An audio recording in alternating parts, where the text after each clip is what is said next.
জয় জগন্নাথ। শ্রীক্ষেত্র পুরীধামে আছি।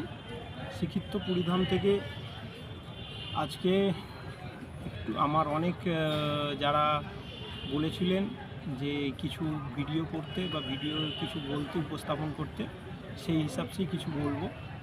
আজকে আলোচ্য বিষয় করব সাটার্ন বা শনিকে নিয়ে।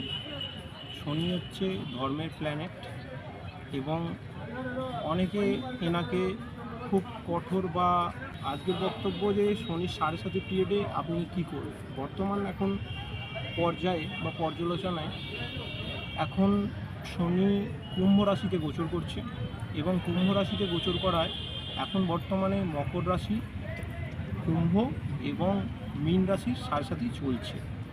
এহেন সময়ে এই রাশির যারা জাতক আছেন তাদের পক্ষে বলবো যে আপনারা সৎকর্ম এবং সৎভাব সমস্ত কিছুতেই পোষণ করুন এবং গুরুজনদের আশীর্বাদ এবং বাড়ির যদি কেউ বয়স্ক বা পিতা মাতা তাদের সেবা শুশ্রূষা করুন।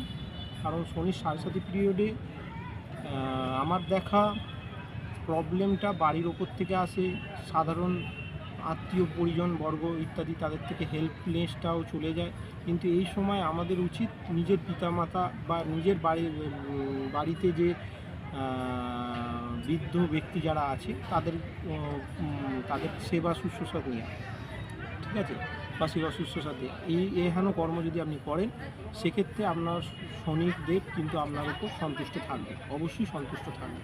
এবং তার সঙ্গে আপনি মাতৃ আরাধনা করতে পারেন। মাতৃ আরাধনা মিন্স এখানে শনির ইষ্টদেবী দক্ষিণা কালীর সাধনা করতে পারেন, বা কালী ক্ষেত্রে আপনি গমন করতে পারেন। কেমন, এই কর্মগুলো যদি আপনি করেন তাহলে আপনার শনির 7.5 প্রভাব অবশ্যই কিছুটা হলেও ক্ষীণ হবে। এবং সেই সঙ্গে আপনারা বারবার বলি, কর্ম সৎ এবং বাক্য সৎ এবং মিথ্যা কথা বলা থেকে আপনাদেরকে দূরে থাকতে হবে। তাহলেই কিন্তু, বিশেষ করে মিথ্যা সাক্ষী, এই সব জায়গা থেকে যদি দূরে থাকেন তাহলে অবশ্যই এর পজিটিভ রেজাল্ট আশা করা যায়।